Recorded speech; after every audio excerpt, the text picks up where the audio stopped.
Merry Christmas! Dapat po naman ito po. 3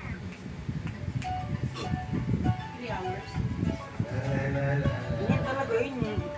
Ano?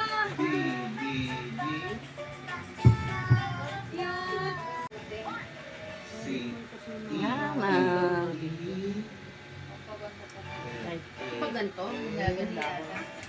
Yan lang. Ito.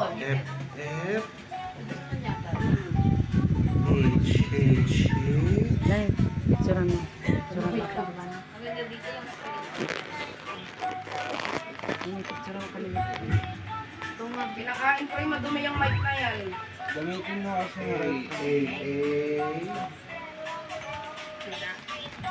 Ano pa? Yung mga may yung mga nasa putilan. Ay, ito yung lechon. Ay, weird talaga yung ulo ng body. Tingnan mo si Ayen. Cute naman yan. Ay, ang cute! Ate, tinan mo! May star!